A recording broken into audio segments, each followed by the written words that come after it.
Intro real quick, and I'll intro all our names and channels. And oh, we're live. Look at that. Let's hope it's all working. That's the beauty of it. Technology is not my strong suit, man. Cool. All right. Well, hey guys, welcome. If you're out there and you're jumping on this live stream with us, I'm pretty excited. I was just mentioning I didn't sleep well last night because of all the technology side of live streaming on 2 YouTube channels at one time. Full disclosure, my wife figured it out, not me, but I'm just here pushing the buttons and talking. That's something I can do. So quick intro. If you're coming from either of the YouTube channels that we're live streaming on, my name's Seth Horst, my business partner, Dave Faller.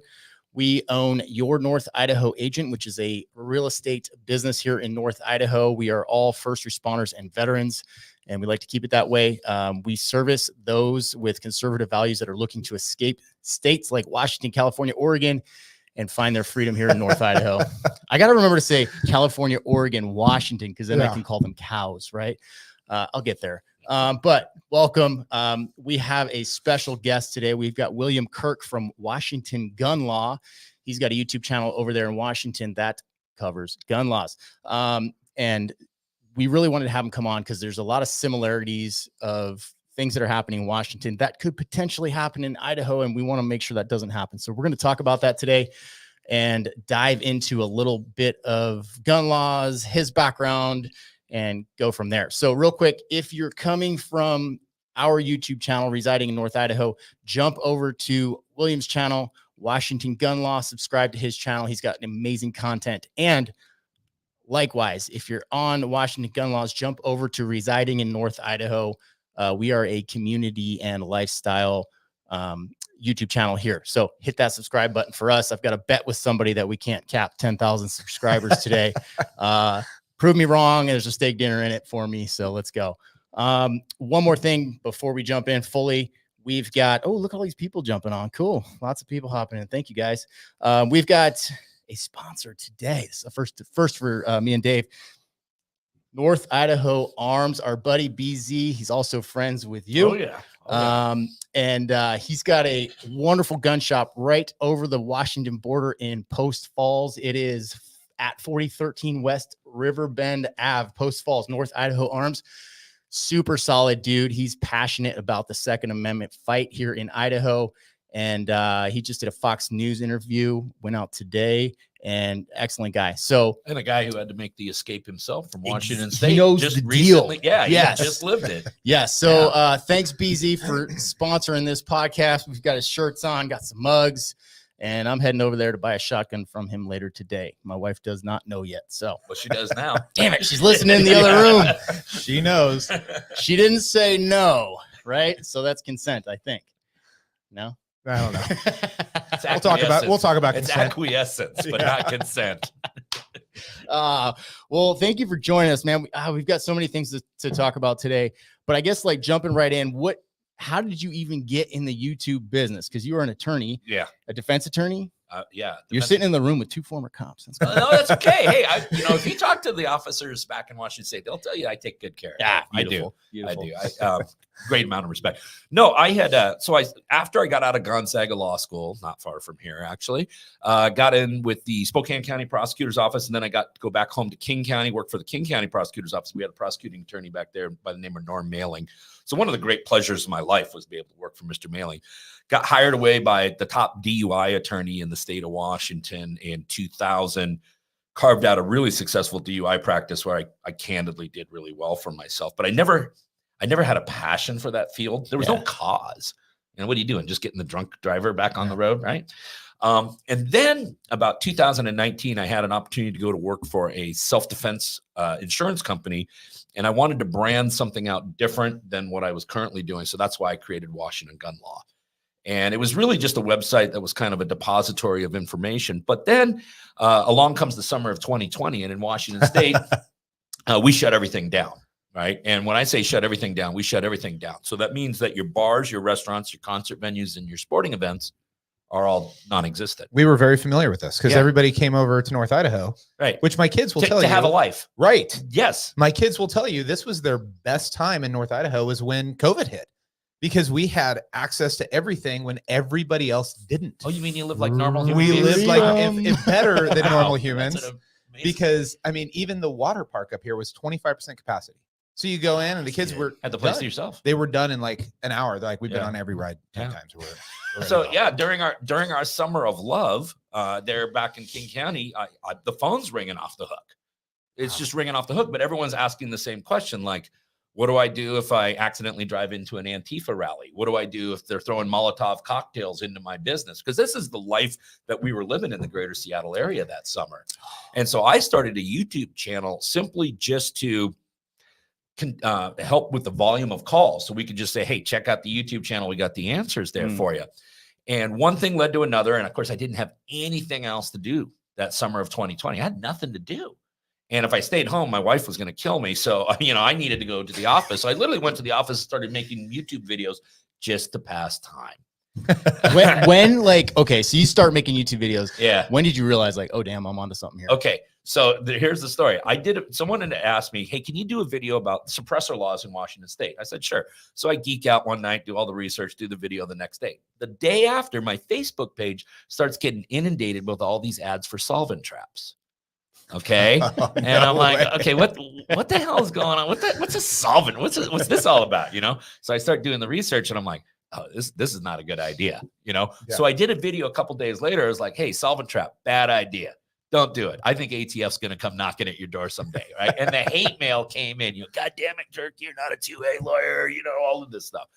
The video only got like 8,500 hits. It wasn't a big deal. About 6 months later, I'm just sitting there and all of a sudden Google starts alerting me that this video has gotten like 30,000 views in a day. I'm like, oh, what's going on there? Well, what had happened is that ATF had raided the solvent trap manufacturers, got their shipping manifestos, sent letters to all of these people and said, hey, we think you got an unlawful suppressor. We want to talk to you. And then I got to do the big I told you so video. Like, I told you so. I told you don't do this. And that was the first time I realized when I did my first video on how to deal with the ATF if you got that letter. That was the first time I had a video go over 100,000 views. And that's when I'm like, oh, there's a national audience out there. Yeah, people care. They want to know. The problem is there's so much misinformation out there. People don't know their rights. Mm-hmm. I can go to just about anybody down the road and I can say, I used to do this in fire department all the time. It was fun. You go, what's your First Amendment? They tell me. What's your Second Amendment? They tell me. What's your Third Amendment? Nobody has an idea. Yeah. And the problem is that we're not as educated as we could be. So people have questions about that. Yeah. Well, it takes somebody who just passed the citizenship exam. They'll know way more than a person that's lived here their whole life. Totally. Yeah. Right. Yeah, totally. Oh, man. Yeah. It's embarrassing. It's embarrassing, but it's true. Right. But the thing I've noticed about gun owners, lawful, responsible gun owners, and the statistics back this up, is that it is the most law-abiding community in America. In fact, if you take a look at the crime per capita of concealed carry holders, it's actually lower than college-educated Asians. And you can imagine how low the crime rate is amongst college-educated Asians. So it is absolutely one of the most lawful demographic groups in the United States. And so the truth is if you tell these folks where the lines are, most of them are going to scribble inside of them. And that's my job. My job is to take these very big, complicated pieces of legislation or case law and break it down into simple English so that everybody, regardless of education level or that, they say, okay, I understand what's going on. I understand what I can do and what I can't do. It's so helpful to have that. So I did a video called Idaho Gun Laws, and it got like, I don't know, it's up to like 190,000 views. And at the beginning, I was like, I am not an expert. And still, I got hundreds of comments about, oh, you got this wrong, you got that wrong, blah, blah, blah. I'm not an expert. But we have an expert today. And that's so nice. It is nice. And we have a lot of questions for you. Yeah. Because there's a lot of questions out there in the community. But before we go forward, I want to back up to something. So you said when you were in Seattle, you had a lot of people reaching out to you. And this kind of ties in with what you just said about lawful gun owners. You talked about the fact, people are asking, what do I do if I go into these Antifa riots or anything else? You're familiar with the riots over here, right? Mm-hmm. Okay. So Spokane. And so I was in law enforcement up here with Coeur d'Alene. During that time. This is my experience as a police officer, right? During COVID. And I'm sure you saw, it made it on the New York Times in the newspaper front page, downtown Coeur d'Alene. If you haven't seen it, you go and you type in Coeur d'Alene, downtown Antifa riots, anything else. We probably had, I think the estimates were 800 to 1,000 lawfully abiding citizens downtown strapped to the T. I'm talking, Yeah, people were driving around in trucks. People had ARs. People were, people were geared up. Have you And seen the battle bus? I don't know if I. There's a battle bus. I don't know who. I want to see the battle If you know bus. who has this bus, please comment. I need to know. Yeah. It's a school bus that's been converted. The back end has been cut off, and they have a side by side that drives up on there. This thing's like murdered out. It's a freaking battle bus, and that shit was rolling It's around like Road downtown. Warriors. Yeah, Right. 100%. Yeah. So we have all these people with guns downtown, right? I mean, it was nerve wracking, I think, for everybody because you haven't seen that in a lot. That's foreign. You haven't seen a community come together where all of a sudden you have 1,000 people downtown, men, women. I mean, just walking around armed. Yeah. And so you're like, what's going to happen? And you know what happened? Nothing. In fact, so far, nothing is that when we protect the First Amendment right too. And they even told the people that were coming into town to do their walk and everything else. They said, hey, we protect your right. We're even going to march with you. Some of them did. And they said, but you're not going to destroy anything here. You're not going to be violent. You're not going to disrupt communities. You're going to do your thing and we'll support you. They did their march. They left. Nothing happened. Yeah. Well, in our society, it's a polite society. It was incredible. 100%. And it's so important. Like people, I saw firsthand. So I was finishing my career with the California Highway Patrol in Sacramento during the George Floyd riots. And I watched Antifa and BLM absolutely destroy Sacramento. And for political reasons, cops were told to stand down. And to see mom and pop businesses downtown, they're done. Like they're not coming back. No.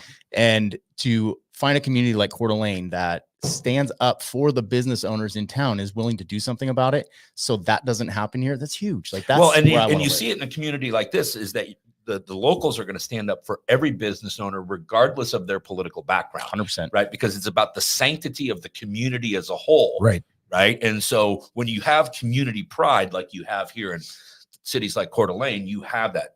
Back home where I'm from, Seattle, we have no community pride. There's no pride in the community whatsoever. It's a different kind of pride. Well, yeah, that's a different kind of pride. Yeah. But in the community itself, we don't have any. Yeah. And that's reflected on how the law enforcement is supported in Seattle. Which is terrible. 5 years ago, we had 1,200 officers in Seattle. Now we have about 600. So we're running 50%. And the call volume has not gone down. I can guarantee that. Right. So absolutely. So yeah, your services are just lacking everywhere. And that is one. That's another thing over here. We do support our law enforcement. I can tell you that it was weird for me. This is the only place I've been in law enforcement. Right. I wasn't in law enforcement in California. I was a fireman down there. People liked me. Everyone loves a firefighter. Right. But I got in more fights down there than I did up here, which is weird. Anyways. But I will say, like, people support law enforcement. And it was strange when we would get laterals that would lateral up here from another state. And this is all the law enforcement experience I have, right? North Idaho, the best place to be in law enforcement. People come up downtown around the bars. They'd shake your hands. They'd want to give you hugs. And I got very used to it, right? They almost sit in the white a little bit. Probably shouldn't be. I'd get people from out of town that would come up laterals, and somebody'd go to walk up to them and they'd want to step back, go, hey, these are friendlies up here. These people want you around. They want to support you. They're happy to see you. Exactly. Yeah. And that's a huge thing.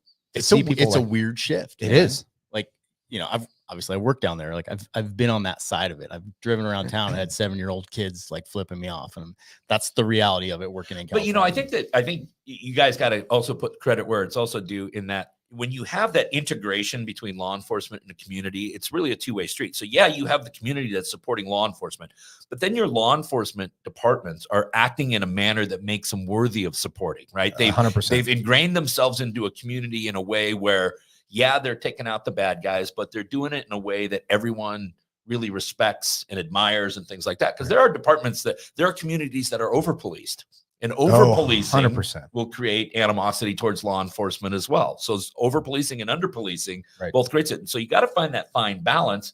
And it seems like what you guys have going on here is that fine balance. It is. Yeah. And Dave and I take a lot of credit in promoting the police departments up here. I think we are single-handedly their best recruiters from our YouTube channel and podcast. Absolutely. If you're a law enforcement officer from somewhere else and you're moving up here and talking to us, you're a good person. We're absolutely going to put you in contact with the right people, because we want those good people serving this community. Yeah. Because there are a lot of men and women in that job that they signed up to do the job and they can't do it wherever they're at right now. And how frustrating is that? Like, I want to help people. I want to help the community, but I can't even arrest someone for methamphetamine in whatever state. Well, or, you take a look at what's happened back in my state, the police pursuit bill. Oh, yeah. We had a deal where you couldn't even pursue criminals. And they were emboldened. In fact, I was talking to the Walla Walla County Sheriff last night, told me about a high-speed pursuit that started in Oregon, And the guy intentionally kept going to Washington because he knew once he got to Washington, Washington wouldn't be able to chase him. Right. I mean, how do these policymakers think that's going to turn out? It's crazy. Well, the main policymaker for that particular piece of legislation now wants to be the Washington State Attorney General. So how terrifying buckle is that? up. How terrifying is that? Horribly terrifying. That is terrifying. At least up here, I mean, we have different Republican groups up here, and they do go to battle, and that just drives me nuts when you have people that are really on the same side of the fence, causing their own fight. But I'm happy with either one of them.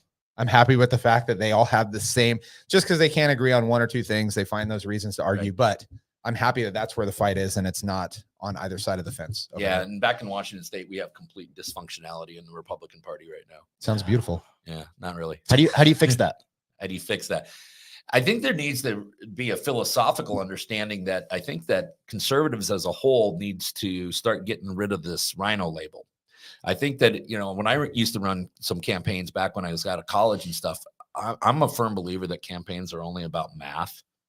Who gets more votes than the other person? Shockingly, that's the only thing that matters. Right. We can deal with the policy once we get them in office, but let's get them in office first, right? And I think that when you're already mathematically the minority party and you're trying to run your party on exclusivity rather than inclusiveness, you're never going to be able to achieve the numbers you want. So I'm a big opponent of rhino. I think that for some reason there's this huge 12-item checklist, and if you don't check all of them, then you're not really a Republican. Right. Well, I'd rather take a Republican that's got 9 of those checked off than any Democrat, because they're going to have 0 of them checked off. Right. And for a state like Washington, that's really blue.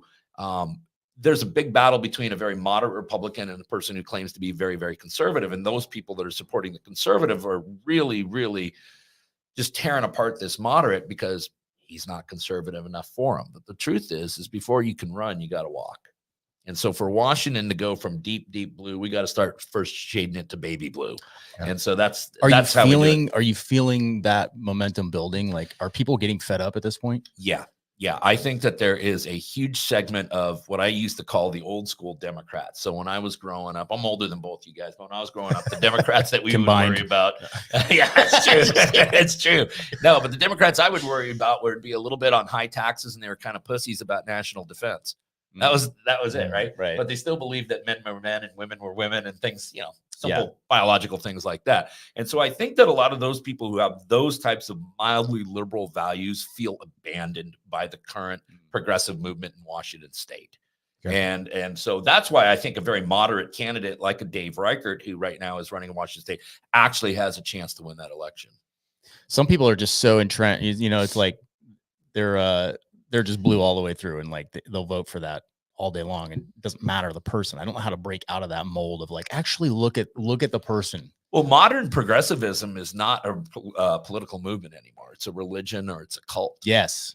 Okay. It is. It's a cult. No, in many ways. And I know some people will be upset at me saying that, but listen, when you begin to detach yourself from reality, right, you're engaged in cult-like behavior.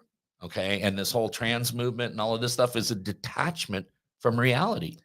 Well, we've gotten to the point where we're so simple now that we'll grab onto a headline and we don't read the article. Mm-hmm. And so it's much easier for me to get into a political statement and say, you know what, guns are bad, and then just run with it and not look into why is somebody saying that they're bad? What are the implications? What actually are they there for? How do you make it safe? What are your rights involved with it? People don't want all the information. They just want the little bit. So it does. It is very cultish. And this whole thing about guns are bad. Okay. You guys were in law enforcement, right? Yep. You know this. You've all dealt with drunk driving accidents. Many. Right? I spent a lot of years defending those people. Yeah. Okay. And we got those accidents where people get killed, right? Whole family can get slaughtered by a drunk driver. Happens. Yep. After every one of those cases, do we ever talk about banning the cars or the booze? Right. No. But some nut job goes in and shoots a place up, and suddenly it's the gun's the gun's fault.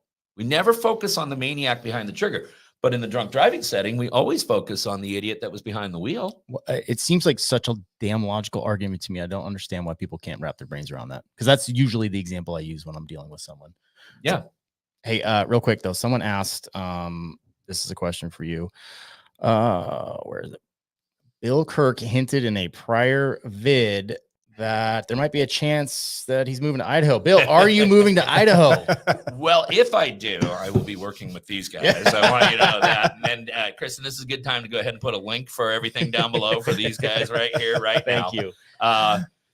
And that's true. I would work with you guys. So I have Appreciate it. jokingly said that. I was talking before we went on air. I was talking that I've been kind of looking at North Idaho as a place to live for about 10 years. I have noticed that the property values have changed significantly around. Yeah. Here. Guys are in high demand around here right now for some reason. They are. He just bought a house. He's going to burn it down. That's how much he likes that one. So well, there's some truth to that, actually. Hey, whoa. I'm not intentionally going to burn it down. We're going to do a controlled burn through the fire department. Careful how you say that. Just in case something happens, I don't want to be thrown down. we're going to give your house back to the Yeah. Thank you. Yes. Right. Yes. So if the election, if the trifecta occurs in Washington State, there's 3 races I'm very carefully watching. If we lose all 3 of them, I'll probably be calling you guys in Jeez. November. Let's go. We'll find you something. That's something stressful. nice and secluded. Well, let me tell you something. I last night I was down at the Walla Walla County Lincoln Day dinner. Okay. And I told the story, and I'll tell you guys the story too. So the very first Kirk to ever come to the United States hopped off a ship in Nova Scotia in about the 1850s. His name was William Halliday Kirk. And William Halliday made his way all the way down to Illinois, became a farmer down in Illinois. And then in 1861, enlisted in the Illinois National Guard, 2nd Cavalry, and went and fought in the Civil War. Holy Highly smokes. decorated soldier. Okay, very decorated soldier. He mustered out in about 1864. And then at that point, the Union soldiers were given a lot of opportunities to accumulate land out in the Western Territories as debt for their service to the country. Okay. So he ended up accumulating 40 acres of land, but it was all the way out in the Washington Territory. So in 1883, no joke, 1883, he hops on a wagon train, makes it all the way out to Cheney, Washington by that winter, hunkers down there. By 1884, he gets up to Elmira. That's where the Kirk homestead is set up. So ever since that time, Wow. every Kirk that's been in the United States is buried in this state, Wow. buried in the state of Washington. Wow. Every single one. Okay. And just a month and a half ago, I put my dad in the ground. My dad was 93. I had a great run with my dad. Yeah. Great run. 93. I'm 54. We had a fantastic run together. But we put dad in there. And so I got to be honest with you, when I'm on websites in the evening looking at real estate that doesn't have a Washington address, That's hard. It pisses me off. Yeah. Because I take it very personally, because that's not just my state. That is my family state, right? We're all in the ground there. And that's the way I want it to be. That's a hard And one. I don't know if it's going to be possible anymore. And that's really offensive. You know what? That is hard because I don't have that family legacy, right? We're almost on the front end of trying to start that legacy. And, the way I look at it is going all the way back to 1883, like you said, when he came over here, there was a point. This isn't a pitch for you to move to Idaho. It's just why we moved, right? Yeah. We looked at it when we were talking about moving. We kind of had, all of our family had been down in Southern California. Not that we had that legacy or anything else. We have a broken family. And, but it was one of those things where when my wife and I decided to move, I said, somebody's got to make the choice for our family to move to a place that's going to give better opportunity for the future, for our kids, for our grandkids, everything else. And we were the first ones to move up here. Now we're super fortunate. My in-laws moved up. My mom moved up. My sister and brother-in-law moved up. Her family moved up. Now we have dinners with, Christmas with 30 people at it. But it was a step that we had to take because that's why we looked into North Idaho. We said, this has got to be a better opportunity for the people in the future. We're going to love it, right? We're going to see it, but we had to leave everything behind to make that step. And it was scary because it did suck because I left everything that I had, my friends, my career, everything. Yeah. My wife is a twin. So, when you marry a twin, you get 2 wives for the price of 2, actually. Tell me more about this. Yeah, For the price of 2. For the price of 2. No, but the good news is I don't think they'll probably watch it, but my wife's twin sister is really cool. And her husband's a great dude too. So I did luck out there, but he was very successful, started a hot tub business from the ground up. Yeah. Just a high school graduate, but he's just got this amazing work ethic. So he did it the old fashioned way. He worked his ass off. And a year ago, they're like, we can't do it anymore. And they liquidated everything. They sold their house in Duval. He sold the business. And they packed up and they went all the way to South Carolina. That's scary. This is And they love it. They love it out there. Yeah. And I was just out there a couple of weeks ago visiting them, and I can see why they love it out there. Yeah. That's awesome. Because people live free like Americans. Yep. Yeah. This is why I tell people that there is some pushback from folks that grew up here in North Idaho. Like, don't California my Idaho. You'll hear that, of course, right? I tell people that make that argument, like, you don't understand the sacrifice that people like us and many others are making to leave where they're at. So it is that important to them to raise their family or their family in a place with the values that align, that they're willing to make these huge sacrifices, sell their stuff, like sell a house, pull the kids out of school. I moved here with I didn't know anybody in this town, but we were willing to do that because it was that important to us to get away. So, if people are that committed to a cause, they're not going to come here and make it the same as where they came from intentionally. Right. So that's my argument to them. I was like, come on. But you have a lot of people, Californians, yeah, who want to move here simply because it's a better financial move. Yes, That's that does true. happen. You're right. And they bring all their crappy politics with you. Yeah. With them. And listen, I saw this. I grew up in Seattle, Washington. Okay. I remember when Seattle was the biggest little city in America. And then I remember when the 80s rolled around and the Californians started coming in. And at the time we thought it was cool because there was a huge influx of cash. And then all of a sudden, you get Microsoft starts kicking off and everything, and boom, away you go. And you turn into a big world-class city at the time. Right. But unbeknownst to us, they brought all their shitty politics with them. Yeah. All of it. Can I jump into 2 questions here real quick? You can, man. I'm pulling these off. This one is just too good to ignore. Hold on. Spec wrote here. I'll pop it up on the screen. How much trouble would I get in if I shit on the governor's doorstep? Maybe you can answer that from a lawful side, right? Well, yeah. You wouldn't do any prison time or anything. Right. Like you could that. do it on the street of Seattle, right? If you do it on the street of Seattle, But no is problem. it different when you cross that threshold of a doorstep? You're probably going to get cited with criminal trespass, maybe a little malicious mischief. Unless you're in San Francisco, this shit's everywhere. So yeah, it's good. But the good news is they don't really dust for shit. So I don't know if they'll ever be able to tie it to you. Are they going to DNA test it? That's the question, right? Just don't get caught. How about that? Yeah, there you go. Here's another one. And this is more of a comment. Mox the Ox. What's up, man? I hate how it's being made out that if we want our rights, we have to leave. That sucks. Let's talk about that in the fight in these other states. Right. You brought that up earlier. Yeah. Well, and so for Washington people, they're on pins and needles right now because we've had a useful idiot in the governor's mansion for about 12 years now. The problem is the evil mastermind that's behind all of this is the attorney general who now wants to be the governor. His name's Bob Ferguson. Hi, Bob. Is he friends with Governor Newsom by chance? Oh, I'm sure they are. Yeah, they were partying during COVID. That big get together. Together and all of that stuff. Right.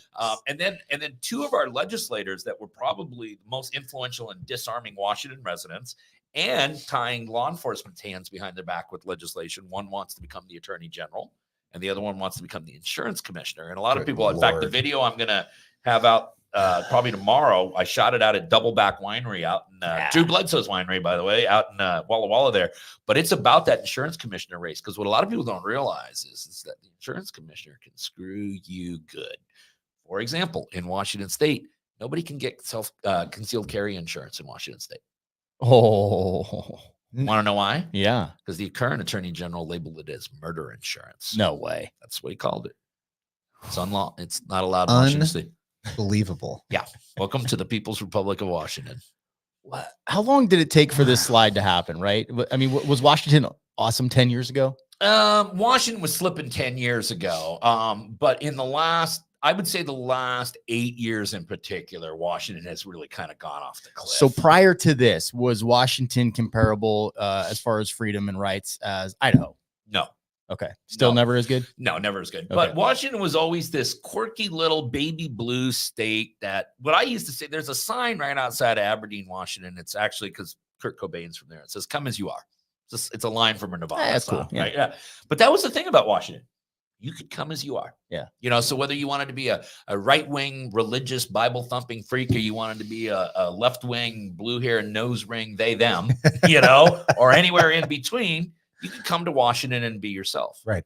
But that we've lost our way, because now if you don't look a certain way, act a certain way, and vote a certain way, they don't want you in Washington State anymore. And you guys are experiencing that through the influx of your business here in North Idaho. Yeah. And I know it's not just unique to you. I know Idaho in general. You talk to realtors in Montana, Wyoming, Utah.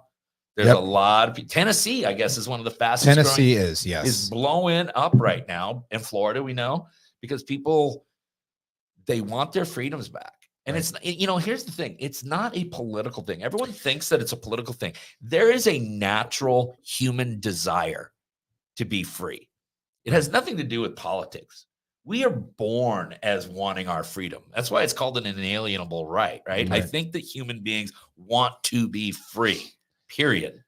Well, if we go back to this guy's comment on like he hates the fact that they're being told just to flee. What is it that in your eyes that people can do if they're in Washington, Oregon, California, and they don't want to leave because they have a legacy there and they want to protect those rights?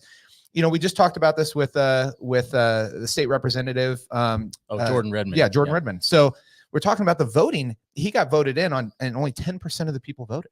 So that's a problem, right? I mean, that's even in a red state. Yep. Only 10% are voting. So how do people like that in Washington, what is it that they can do? Is voting the only way? Is it, what else do they do to help protect Well, that? voting is certainly the best way, but there's a lot of other organizations you can be involved with that helps support causes, helps push legislation. An organization that I'm really fond of in Washington State is an organization called Conservative Ladies of Washington. It's not just for ladies, but they really do a lot of amazing, good legislative work. So really in Washington State right now, if you're going to stay there, it's either you're going to have to bend over and take it, or you're just going to have to dig your heels in and start fighting. And I would say do the latter. Dig your heels in and fight. It's your state. It's worth fighting for. Yeah, and that's the thing. I think people get backed into a corner so far. I mean, they're just fed up. Yeah. I mean, this is what happened with the Revolutionary War, right? People got backed in and they finally said, you know what? I would rather live free or die. Yep. Yeah. And that's not a thing nowadays, because as I was talking about before we got in here, is people want to, they get fired up, they go to their rally, and then they go home and they sit down, they eat Cheetos and they watch TV and they tune out. Yeah. It just becomes this cycle of, okay, well, I'm gonna just walk off and do my own thing now. It's not a lifestyle like it was when we had the Revolutionary War, and we were fighting for something that we believed in so much that we were willing to leave our kids behind, our family behind, our jobs behind, because we thought it was so important. Mm-hmm. And that passion just, I don't see that. Well, we're not teaching it in our schools. That's a big problem. Okay. We're not teaching the types of values that we should be teaching our young kids so that they understand. Is America perfect? No, America's got some bad chapters. Every country does. But is it the closest thing to perfection you're going to find? Yeah, it is. Here's the deal. We as Americans have been numbed and dumbed for many, many years, right? Distracted with stupid ass reality TV shows that don't matter at all, and pumped medication into us constantly. So yeah, you know what? I'm going to revolution tomorrow.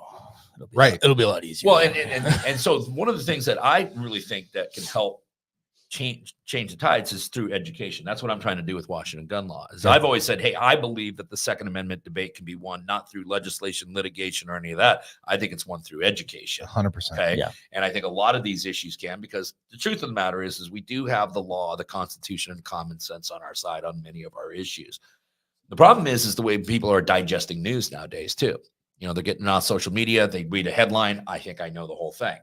I read a headline, oh, time to go free Palestine or whatever, right? And they don't even have a concept. Half of those people, the complexity of the issue. You could put a map right in front of their face and they wouldn't be able to tell you where Palestine is. No. Not at all. No. Can I jump into a couple more questions? Yeah, There's so many good questions popping up. Yeah. I'm really enjoying this, actually. How long will it take for Washington to get our semi-autos back? I believe that the summer of 2025, everyone in the United States will be able to purchase semi-automatic rifles again, because the United States Supreme Court will strike down assault weapon bans. Boom. I didn't even realize I was going over on Washington. Oh, yeah, we passed that last year. Yeah, I stop at the border every time and then just turn around. Yeah, so. I don't blame you.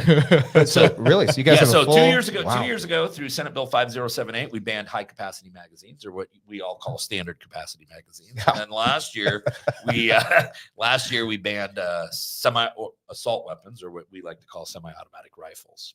Or shocking. Does that include like Ruger 1022?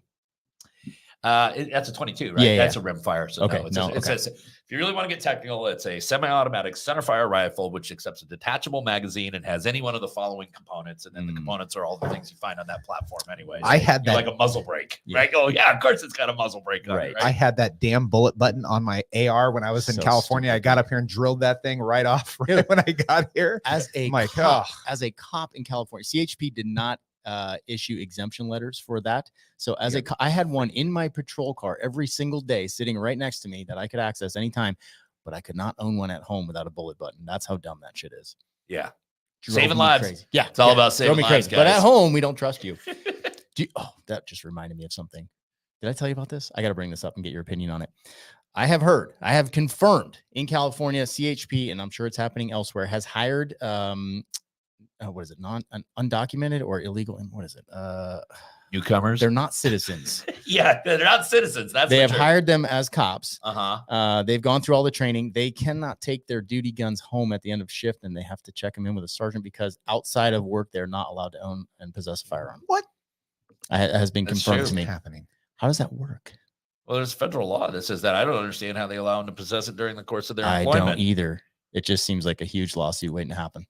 It goes to show you what's happening with law enforcement recruiting when we're having to recruit illegal aliens into and I know that's perhaps not the correct nomenclature, but I really don't give a crap because they're here illegally. It's illegal. Yeah, illegal aliens. You're not here legally. Yeah. Anybody can come to America. That's the amazing thing. But you come here the right way. You don't jump the border. Go do that in Russia. If all three of us decided, shit, let's just move to France. Yeah. We just go move into France and Negative. After a couple months, they're going to come knocking on the door and be like, hey, you have a visa to be here? No. Yeah. Well, then get the hell out. Go jump the border into Russia. See what happens. Yeah. Right. Okay. Yeah. And there may be some great people in that group. I don't mean to downplay that, but that just seems weird to me. And it just seems like a problem coming. Absolutely. Sorry, I got off the rails there a little bit. Okay.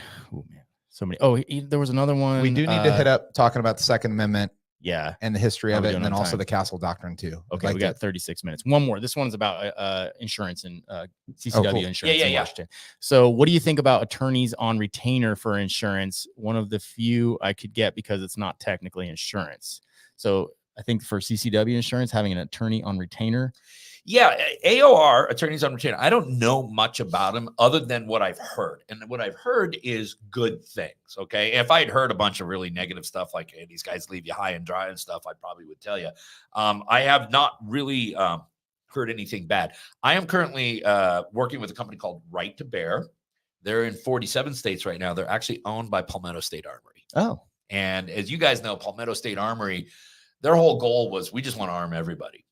Okay. And so their insurance wing is, hey, we just want to get everybody covered. Okay. And so they're working not under an insurance model, but under an association model as well. We're working diligently to try to get it set up in Washington. It is available here in Idaho right now. And I think it's a fantastic product. And I think the way they've gone out and recruited attorneys, I think that you actually have some really good veteran seasoned attorneys standing in your corner to defend you. Yeah. That is cool.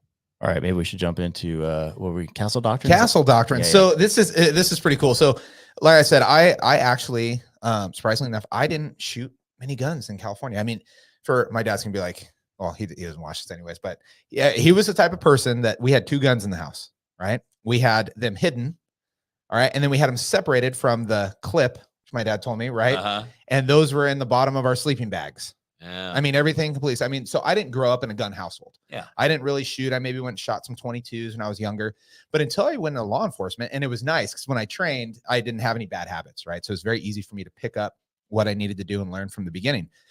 But anyway, so the Castle Doctrine was something that came up a lot and we talked about a lot in Idaho. And I asked you to kind of look into that, but a lot of people know about Castle Doctrine, defending your keep, your house, and being able to protect yourself on your property.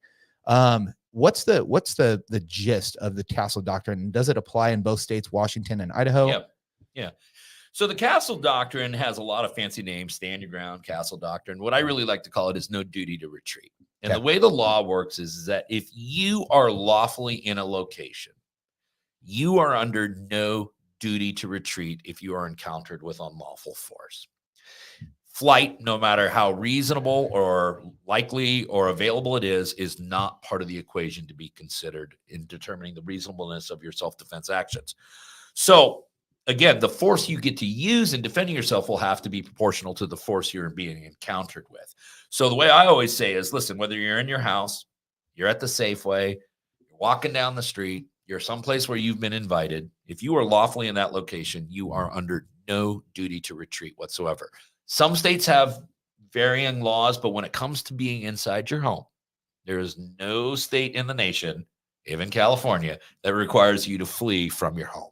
So man's home is his castle, and he has every right to defend it. And in many states, the unlawful entry into a home constitutes a burglary, which is a felony which is being committed inside your home. Many states authorize the use of lethal force in that situation alone. He might only be there to get the TV, but you're not going to sit down and negotiate it with them, are you? Right. But as a former cop, let me just throw this out there. Put a dang flashlight on that person and make sure it's not a teenager. Yeah. Right.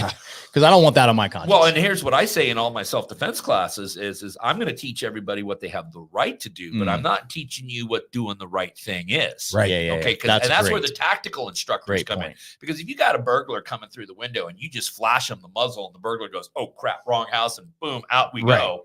And everyone lives happily ever after. That's a better outcome than I shot the dude dead and now I have to call ServPro to clean up the mess in my living room, right? Yeah. And I don't know who that senator was. I think she was a senator that made the statement. God, what state was she from? I don't know if it's New York somewhere, but she made the statement that, hey, if somebody comes in to your house and they go to steal something, let them do it because they need it more than you do. That sounds like an AOC statement or something. It wasn't. I would have known if it was her, but it was one of her colleagues. Yeah. Somebody and I'm in like, the squad. Are you that's a squad kidding me? statement if I ever heard it. Oh, 100%. I'm like, are you kidding? I wanted to know. I'm like, where do you live? Because I'm coming over there tonight and I'm taking what I need. But you know, the problem we're having, and I don't know if this problem is probably not prevalent here in Coeur d'Alene, but back home is, so we've depoliced our community. We have gotten rid of accountability in the criminal justice system. So the criminals are emboldened. And more citizens are having to take the matters into their own hands. Because, you know, if you're in Seattle and you call 911 and say, I think someone's breaking into my house, good luck if someone's coming. It's not that they don't want to be there. Right. It's just they don't have the manpower to get them there. Right. And so you got a lot of people taking matters into their own hand. They're not tactically trained. They're not legally trained. They're not emotionally mature enough for it, and bad things happen. Well, I think that's a lot of the stress on law enforcement is that people don't want to take anything. They don't want conflict. When the truth is, if there's something going on with your neighbor, you should feel comfortable going over there and saying, hey, we have an issue. Let's figure this out. People don't want to do that. They'd rather call mom and dad and have them come over. And it's usually the people that don't even support those organizations that are most apt to call them and say, hey, come over, handle my problem. Yeah. So anyways, but to get to your point, the Castle Doctrine, stand your ground laws, no duty to retreats are a critical component of American self-defense laws. They're not unique to the state of Idaho or Washington. You find them in every state to varying degrees. Obviously, when you're in states like Texas, it's do just about anything you want, right? If you go to Texas and try to kill somebody, they will kill you back. That's how it works in Texas. Well, that's what I tell people when they come up here. I get a lot of people that are moving in. They're like, hey, should I get a security system? I go, you know what? I'll tell you this. You live on 5 acres in North Idaho. This is not the place that you really solicit. And it's also not the place that you go kick a door, because that's almost a death sentence in North Idaho. If you go kick a door, there's people waiting. So an armed society is, in fact, a polite society, isn't it? It is very polite. It's funny how that works out. People have a tendency to have less disagreement. And because they know that it could escalate, and people are going to protect their stuff. Don't kick a door here. Bad idea. All right. We wanted to, so we covered that.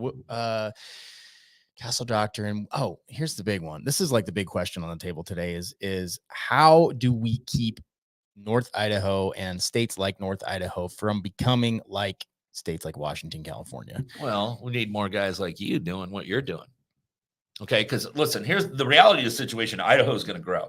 The secret is out. This is a fantastic state. Well, according to some of the comments on YouTube, we are personally responsible for all of the growth in Idaho. Apparently. So, I wish we were. I wish you were, because you guys would each have an island in Tahiti. Exactly. Right. I'd have an island in Idaho. I'd find a way to make an island there. Just a note. Yeah, well, you'd have the money to do it. Listen, my car doesn't even have speakers in it. I can vouch for that. He drives a car also. I just refuse to. It's the only quiet time in my day. So the truth is you've got to keep growing it with the kinds of people that share the same values as what's made Idaho famous. Okay. And that's doing the work that you guys are doing, finding those people that, they have a tendency, former law enforcement veterans have a tendency to gravitate towards a more conservative political view. I hope that many of the people that are fleeing here for that reason. So you don't having to screen them. But again, it makes a lot of fun. If you're a bleeding heart liberal living in King County, Washington, and you can work in Coeur d'Alene, it makes a lot of financial sense to come here. We don't get any of those clients. Honestly, I don't think I've had one. The people that reach out to us, they find us on our YouTube channel residing in North Idaho, and they watch our videos and they realize their values align with ours. And those are the people that call us, and they tend to have similar backgrounds as us. And that's something, it's a big thing getting into the job that we do, because we don't go out and we we tried to do Zillow once. Just we're like, Oh, let's just yeah. try this thing. Yeah. That's a terrible idea. Yeah. You meet people that you don't align with, and that's not what I ever want to do. I want to be around people that have the same values as me, and that's one of the reasons why I'm here. But the one thing that we try to encourage too, when people come to a state like this, you have to put back into it. You can't just come here and take things. You can't just come here and walk downtown and enjoy the trails and everything else and not sign up for a cleanup crew and not sign up to help out with the community and not support local, because otherwise it changes really quick. Yeah. And that's what I'm afraid of, is because there are so many people coming here. Like he said, more people usually lead to more rules, more governance, and that's where things start to shift. And so I think that's a big fear for a lot of people up here. And it's a legitimate fear. And it's something that everyone in Idaho, and I know I talked to BZ over at North Idaho Arms. He's always defend Idaho. And that's really what you have to do, is you have to defend the ideals. But the reality of the situation is you guys are going to continue to grow. Oh yeah. Yep. It's just too nice of a place. Yep. 100%. We get calls, texts, and emails every single day from people that are looking to relocate here. How many people know about the winters up here, though? If they watch our videos, I know you guys have been very honest about it. Because they're real winters up here. Yeah, oh, they they're can real suck. winters. Yeah. They can suck. Yeah, no, they're a real winter. I mean, like I said, I went to college in Pullman. I went to law school in Spokane, right here in the same area. So I know the winters over here. They're legit winters. The biggest challenge is the long period of cloudiness. We don't get like a crazy amount of snow. I think average is like 42 inches a year. But it's that long period of cloudiness and cold. It's dreary. Right. Days are short. That's probably the thing that breaks most people. Yeah. But it's like anything, right? I mean, that thing going around right now, you've seen it for the past couple of years. It really took off, where it says, weak times create strong men create, good times create weak men, and so on. It's the same thing with North Idaho. You know what? I appreciate the summer up here. We don't vacation in the summer. We're here all summer. I would. Yeah. But it's because of the winter. I came from a town where it was blue skies and sunny every day of the year. Christmas looked the same as summer. If you just look outside, you're like, I don't know what temperature it is. It's just weird. Sunny. And people love that. People move to Florida for that. That's great. But it makes you appreciate it, because there is some hard times in the winter where you're like, man, we just got slammed with 2 big storms and it sucks right now. Well, but that's what it is. And having lived here, the autumns in this part of it are absolutely fantastic. The best. Okay? So good. It is. Right. I mean, because you get this, like, going to Pullman, Washington, you're watching football and it's 75 degrees and sunny. And then at night it's nice and crisp. So you're sitting around the campfire, and that's good living. Yeah, that's good living, man. It's absolutely the best. But that struggle through the winter. Yeah. Doing those things makes you appreciate all the other stuff. And the falls are the best. And my theory behind that is because you go so hard in the summer. The second the kids go back to school and you can sit down and it's cool and you're like, oh my God. I just want to relax. See, over here, you guys still get a September and even into October where you got some really nice weather. Oh, right? Because in Seattle, Western Washington, about middle of September, it's just like they turn the mister on and it's going to be on for the next 6 months. You know, I agree. Yeah, it doesn't get super cloudy along until January. You get through the holidays, and the holidays are fun and keeps you active, and you're distracted, and then January, February, March, you start to okay. I have to take my wife somewhere every February because she's like, I'm done. There's too much. Well, and you're getting like 5 hours of daylight at that point. Yeah, which is, if you're not from here, it's difficult. I mean, I'm born and raised in the Pacific Northwest, so yeah, I can deal with it. The flip side is summertime. It's daylight from 4 to 10 p.m. Yeah. It's like, holy crap, that's a long ass day. Well, yeah, but I I played golf down in Walla Walla a couple days ago. We teed off at 4 o'clock. Yeah. I love it. Right. And there's still plenty of light by the time we were done. So that's a cheap time too. That's good. Yeah, it is. Save The twilight rates are really good this time. You get a lot of holes in. That's awesome. Yeah, it's a cool place. And I think that a lot of people that do move up here, they realize that, hey, there's going to be some struggles. We're going to make some sacrifice. And that should be everywhere. There's no perfect place to go. There really isn't. And the reason it's green up here and beautiful, and the reason why we have more water in this region than just about anywhere else in the country, is because it rains, right? And we have snow. Like if you didn't have that, you wouldn't have the lakes, you wouldn't have the rivers. Those things wouldn't exist. Yeah. So, if you're that conservative minded person out there and you're looking for a good community, give us a holler. If you're not, you got, never mind. I won't go down that. Well, yeah, but let me put in a plug in for these guys, because what they're selling here, because this community is a lot more than just Coeur d'Alene. A lot of people got to realize that North Idaho in general, when I was growing up as a kid, my great aunt and uncle had a place on Priest Lake, right on the lake. So good. Okay. Yeah. Right on the lake. I got a good buddy. He's in real estate now himself. He's up in Sandpoint. Yeah. right on Lake. I mean, if you guys haven't been to those places, it is truly God's country. Hayden Lake has blown up, and that's really nice out there. So there's a lot more going on in North Idaho than just Coeur d'Alene. For sure. And, if you have questions on that, our website is an excellent resource for that. It's yournorthidahoagent.com. We've got, schools. Well, that's something we try to sell lifestyle, stuff, right? Yeah. So that's one of the things we did with our website. We should put something on there about gun rights and do a link, because that would be cool. Link to this podcast. But like that's something we did with our website, is we put on there information about schools, communities, restaurants, sweet spots in town. You can register your kids for sports on there. You can read about churches. Like, that's the big thing, is that people, when they move somewhere, they gotta take in the whole thing. They gotta and that's what I like so much about what you guys are doing, because you guys are trying to protect Idaho, and so you're selling a lifestyle. Right. You're not.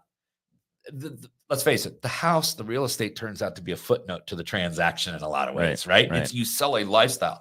Now, if you're doing it correctly, the people you're going to attract, the people who are attracted to that lifestyle, are people of like-minded political beliefs, the people who are going to more fit in here with the way Idaho is. Our biggest challenge right now is that all of the people that we're helping move up here, they're like, damn, we could be friends. And now I got so many friends. I'm like, how are we going to do this? But they're cool people. They're so cool. That's the point. You're just such a cool guy. No, I mean, they're so fun, and they're so like-minded. Yeah, thanks. It's great. And it's good because, I tell people all the time, like, if you have your gender pronouns in your email, don't bother emailing me. That drives me fucking crazy. Yeah, no, I don't need that. I don't need that at all. So those people don't call us, and that's fine. I'm happy with that. Can we go back a little bit? Yeah, we need back to some gun stuff here. Yeah, sure. Yeah. So, Second Amendment. Yeah. Talking about this earlier. Oh, yeah. I know. I just want to hit it because it's important. It is. Like, so many people view the Second Amendment differently today than they did back in 1776. We're 250 years old. Did I do the math right? Around we almost. wrote it in 1791. We ratified the Second Amendment in 1791. So we're coming up on 250 years. However, when you look at the Second Amendment, people say it all the time, and I hate seeing it, where they say, why do you need an AR to hunt a deer? I don't use an AR. Well, and in fact, in Washington State, hunting deer with a 5.56 is illegal because the round is not powerful enough. Oh my goodness. So, yeah, and that's the thing that I guess in my question to you is, how is the Second Amendment viewed today or interpreted today versus when it was enacted in 1790? Yeah. Well, first of all, let me ask this question here. Let's talk about the needs. Why do you guys need to go to church? Why do you guys need to speak freely? Why do you guys need to be free from unreasonable government searches and seizures? We don't quantify our rights based upon our needs. Okay. Now, for those people who want to think that the Second Amendment was just written to protect hunting, let us remember when we ratified it. We had just finished a revolutionary war against a tyrannical empire, had liberated ourselves from it, and shockingly had done it through the use of firearms. Okay. And at that time, we didn't really have as much of a national military as we do now. So the entire purpose of the Second Amendment is not so much for self-preservation as much as it is to ensure freedom, because it is designed so that we can remove a tyrannical government if necessary. And we had learned it because we had just freed ourselves from a tyrannical government. With the use of guns. Now, for those people who are like, oh, but when they wrote the Second Amendment, it was just muskets. Okay. Right. You've heard that one before. Oh, yeah. They didn't know about AR-15s. Okay. Well, guess what? When they wrote the First Amendment, they didn't know about the internet either. And is there any doubt that the First Amendment doesn't protect that? Guess what? When they wrote the First Amendment, freedom of religion, you know how many religions there were recognized in the United States of America at the time? There were 9. You want to know how many of them weren't Christian? 0. So are we suggesting that the First Amendment only protects 9 Christian religions, or does it protect every modern religion? Right. Right. Wow, I've never thought about it that way. Okay. Yeah, no, me neither. So take a look at the Fourth Amendment. What the Fourth Amendment protects us from unreasonable searches and seizures. Now, the only unreasonable search and seizure that would happen in the 1790s is a government agent would just kick your door in, right? Do we say that the Fourth Amendment doesn't protect electronic surveillance nowadays? Of course it does, right? Eighth Amendment, cruel and unusual punishment. How did we inflict cruel and unusual punishment in the 1700s? Tar and feathering. Tar and feathering and hang them, right? There was no such thing as a lethal injection. Right. Do we not analyze lethal injection cases through the modern Eighth Amendment analysis? So the Constitution and our rights grow with technology. The case law is very simple. From a historical standpoint, you cannot ban firearms that are in common use for lawful purposes, period. Okay? So that is why an assault weapon ban is unconstitutional, because it is a firearm that is in common use for lawful purposes. Had they implemented an assault weapon ban maybe back in the 1950s when the AR-15 first came out, there's a possibility that that may have withstood constitutional scrutiny. But at the point they're trying to do it now, the genie's so far out of the bottle, just like large capacity magazines. I mean, there was just a report by the National Shooting Sports Foundation that says 717 million large capacity magazines in the United States today. Most of those are here. Yeah. Yeah. Well, that's cool. Most of them are here. Yeah. An armed society is a polite I've got a society. few That's why friends we're so that I damn think might nice have a majority. That's why we're so damn nice around here in Idaho. So the bottom line is that the Second Amendment is more important today than it probably has ever been, because our government has probably acted in a more tyrannical fashion in the last few years than they ever have before. I mean, think about it. In my state, we got 200 troopers that aren't on the road today. Why? Because they made an independent health choice. We got 1,000 less firefighters on the road in Washington State. Why? Because they made an independent health choice. Decided they didn't want to get vaccinated. Wow. Right? Wow. How many nurses? We're down a couple thousand nurses in Washington State. Why? The nurses. And if anybody should be allowed to make an independent health choice, how about the nurses, right? Because who really clearly know what the hell's going on, and they know the risk they're assuming, and they're big girls and big boys. They can do it for themselves. And that is something that our government in Washington State has never apologized for, and they've never rectified. They've never rectified it. Nobody has gotten their jobs back. I hope people never forget that. And that's, I'm starting to see those starting to come up because it's election year, right? Yeah. And you're starting to see people posting the photos. And I think every person that's listening, you remember that. Yeah. Like, remember what was done to us as a nation and the division that it created too. Intentionally. When all that stuff was there. The truth is that we have information overload. We were not meant to live like this. We weren't meant to live with everybody knowing what's going on in every other country. That when a bomb gets dropped in Israel, we know about it within seconds. You should know about that for about a year. Mm-hmm. Like, we were meant to live locally with people taking in the information from your region. That's really the way we were meant to live. And now we have so much information. And when something like COVID hits, I mean, the fear is instilled. I mean, you hear if somebody dies, everybody knows about it. Where before you didn't know about those things. So it wasn't as prevalent. The thing I would back up on that is that I think that we as humans are all capable of making large mistakes. I know I've made a lot of them. My wife reminds me of them all the time. But we married to the same woman. Yeah, exactly. But if you take ownership of your mistake, like if Jay Inslee in Washington State had done a press conference a year ago and say, listen, we were all freaking out. I was getting some bad data. We probably overreacted. I'm offering everyone their jobs back. Okay. Oh. With back pay, like they did in New York, like they did in Illinois, by the way. Okay.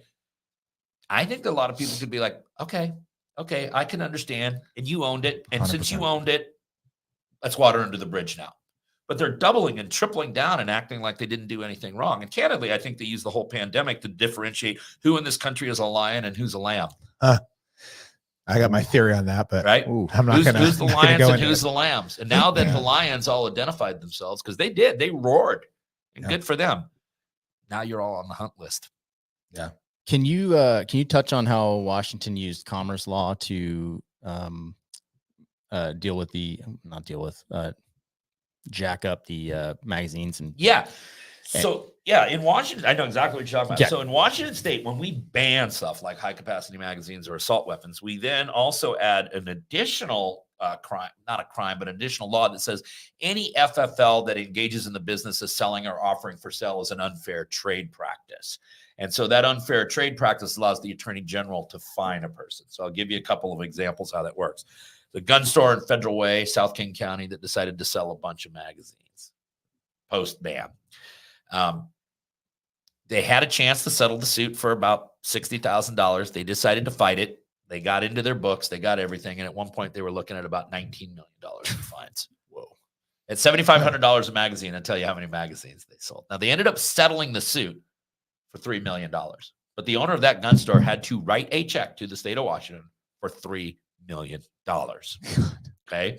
Now, the challenge we have going on in the Washington State Magazine ban now is that we found a guy down in Cowlitz County, Southwest Washington, pretty conservative. And we found that in 3 election cycles in 12 years, it had gone from 41% Republican to 58% Republican. So there'd been this big red shift in Cowlitz County, and all the judges had come in during that time. So when we heard that Wally Wentz at Gators Guns was selling these magazines, and local law enforcement knew about it, we just kind of just let him keep doing it. And we knew that the attorney general would eventually come in and bust him, and he did.